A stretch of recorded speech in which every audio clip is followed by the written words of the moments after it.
Let's start with the home screen. When you first log in, you'll see this screen. Notice the chat button in the top right. You can use that at any time to ask a question or chat with our support.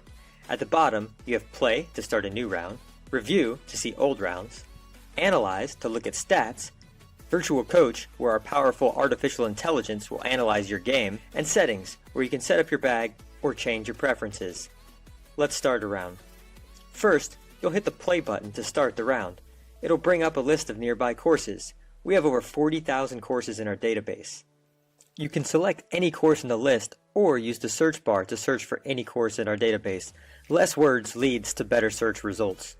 Here we'll search for Heritage. I'm playing Heritage Ranch today, so I'll select that course and then select the type of round. The GPS will load, taking you to the Playing Golf screen. You'll spend a lot of time here, so we'll take some time to go over the features. First, the pen is movable.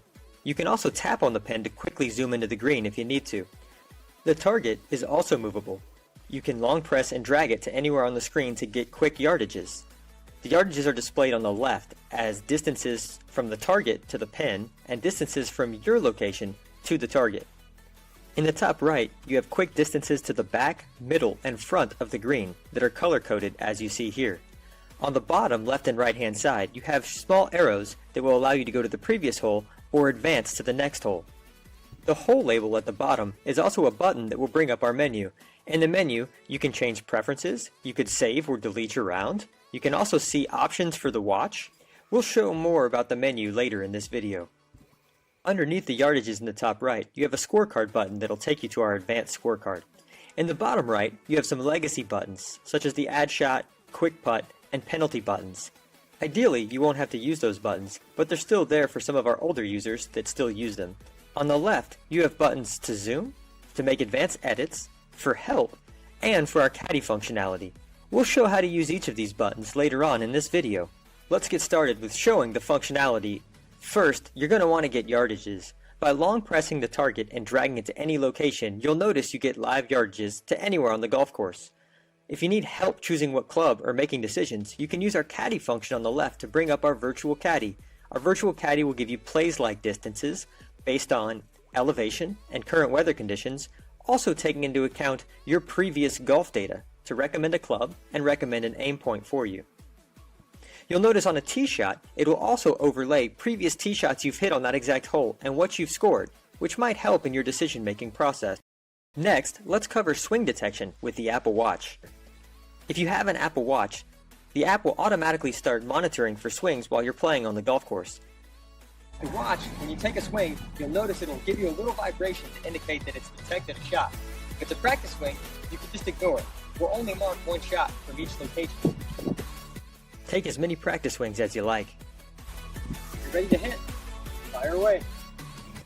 You'll notice we only mark the location of a swing one time. So if you have multiple practice swings, in addition to your real swing, it only gets marked once. We use all of the sensors available to us on both the phone and the watch if available. The dotted blue line is showing where your phone has traveled. We call that breadcrumbs. The circles that pop up are predicted shot locations, either from swing detection on your watch or from the phone sensors. If at any point you need help choosing a club or making a decision, you can use the virtual caddy function to give a club suggestion. For approach shots, virtual caddy will also show you a distribution of similar shots in the past to help you change your aim point if necessary. I like to keep my phone in my back pocket so I can take full advantage of the sensors available to me, but the app will also work if you leave your phone in your golf bag or a golf cart. You just may have to do more post-round editing for shots that we couldn't detect. You'll notice here on my approach shot, I took a practice swing, I took my full shot. With swing detection, the app has already marked my location with a green dot, indicating a swing was detected at this location. If at any time you need to zoom into the green, you can do so by just tapping on the flag.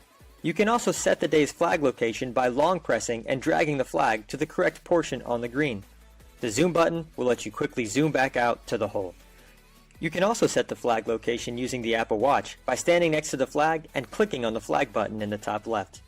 Again, the app tracks your location and tracks your movement as you progress through the golf course, making our shot predictions and analyzing where you went. Short chips and putts around the green are difficult to detect with swing detection. That's why we suggest keeping your phone in your pocket, so that we can see where you spend time and make suggestions on where those short chips might have occurred. You can see in this case, the white dot appears by the green, indicating that we think a chip was hit from that location. Later in this video, I'll show you how to make edits to add short chips that we may have missed or were unable to detect with our automatic swing detection. Made the putt to save my par. Now it's time to enter our score. If you don't have a watch, this is typically where you might pull out your phone. You can also enter the scores after the round. If you have a watch, your phone is likely asleep and in your pocket. Just glance at your wrist. You can use the plus button to add your score, and the number of putts, and starting point of the very first putt in feet. The reason we ask for putting information is because GPS is not quite accurate enough to measure things in feet. You'll notice that now that we've entered our score either on the watch or the phone, if we go back to the first hole, the predicted shots have now been confirmed, and you'll see the distance that each shot traveled, as well as the lie that was detected by our vectors. You can quickly add club information by tapping on any of the tags, and selecting the club that you use to hit the shot. Here, I'll select 3-wood for the tee and pitching wedge for my approach shot. If you have trouble remembering what clubs you used after the round, you can track clubs while playing by enabling Track Clubs from the menu. Hit the menu, go to Preferences, and enable Track Clubs. Now, when your Apple Watch detects a swing, it'll immediately prompt you for the club that you used to hit the shot. Simple glance at your watch, you can set the club, in this case 3-wood, and that predicted shot has now turned into a confirmed shot and is marked with the club that you used, and predicting shot locations based on information from your phone. You'll notice that some of the predictions are bright white, indicating confidence that there is a shot hit there, and some are a lighter shade, in which case we think you might have been sitting in a golf cart, or for another reason, we don't believe that's a real shot. If you're playing with a partner and somehow we accidentally predict locations where you were searching for their ball as an example, you can easily dismiss predictions that are not your shot by tapping on them and then selecting no when it asks you if you hit a shot from this location. When you've completed a hole, you can use the arrows at the bottom to advance to the next hole. The score entry menu will automatically appear, giving you the opportunity to enter your score, your number of putts, and distance of your first putt. This is very similar to the score entry that we showed on the watch, and we use that information to feed our artificial intelligence to mark your shots from that hole. The hole is now completely marked, and we can add club information as before if we like by tapping on any shot and selecting the club that was used to hit that shot. If you would like to skip the score entry, swiping from the edge will advance to the next hole without showing the score menu. While our automatic shot tracking is very good, there will be times when you have to edit a round. An example would be if a short chip is not detected by our swing detection or by the automatic shot detection.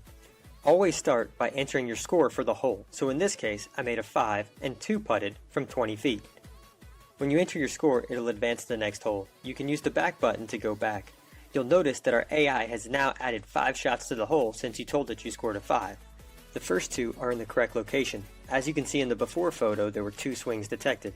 The third one is a placeholder shot since we could not detect a 5th shot. Now all we need to do is move that placeholder shot to the correct location for the chip. You can do that by long pressing the shot and dragging it to where it needs to be. In this case, the bunker, or maybe to the side in the rough. You'll notice the shot indicator changes color based on the lie. In this case, we'll put it back in the bunker, simple as that to add the short chip. Penalties are very similar. In this case, let's say it detected 2 swings, but I made a 5 by hitting my tee shot into the water and then taking a drop. Again, start by entering your score, a 5 with a 2-putt. When I go back, you'll notice that there are 5 shots. The first 2 are where swings were detected, and the third one, again, is a placeholder shot. First thing I need to do is move that placeholder shot to where the penalty occurred, so I'll long press and drag it into the lake where I hit my tee shot. I took my drop back in the fairway in line with the flag, so now I have the correct shots, but they're in the wrong order. I can reorder them by clicking the pencil to do advanced edits. Reordering shots is as simple as grabbing the 3 lines and dragging them to the correct location. I'll move shot 3 to shot 2, and I'm done. You can also quickly change putt distances from this view by tapping on the black box, changing the putt to the correct distance, and then clicking done. You'll notice that now the hole has reshuffled the shots into the correct order, and we're good to go. In some cases, you might need to mark recovery shots. Recovery shots are shots in which you cannot advance the ball to the green because of a poor prior shot. Always start by entering your score. In this case, I had a 5 with a 2-putt. When I go back, you see I've got all 5 shots, and they're in their correct order. However, the second shot was really a recovery shot, a punch out from the trees. So rather than marking a club, I'll actually tap on it and select recovery. you'll notice it changes to red, marking the shot as recovery. Make sure the distance doesn't count against my clubs, and it also penalizes the drive for being poor. Out of bounds. Every now and then you might hit your ball off the golf course, out of bounds. We'll do out of bounds the same way as before. The first step is always to enter your score. In this case, I had a 6 with a 2-putt. When you go back to the hole, you'll notice 6 shots have been added. The first 2 are where shot predictions were, in the white and the green on the left. The next 2 are placeholder shots, because we were unable to find enough shots to get to 6. So the first step is to get those shots where they should have been. I'll grab the first placeholder shot, drag it out of bounds. I'll then tap on it and change its slide a penalty, as it was out of play. Next, I'll take the fourth shot and drag it to the tee box, as I had to re-tee since the ball was out of bounds. Once you've done this, you have all the shots. They're in the correct place, but they're not in the correct order. Again, you'll use the pencil to bring up the advanced edit menu. You'll drag the penalty shot to the second, you'll drag the second tee shot to the third. And now you have the hole correctly marked. If at any time you need to change your preferences or exit the app and save your round, you'll want to use the menu. The hole label at the bottom is actually a menu button. Pressing it brings up that menu. From there you can go to Preferences, where you can enable club tracking, hide vectors, see your hole history, or even change your settings for automatic shot detection. And that's how to get started.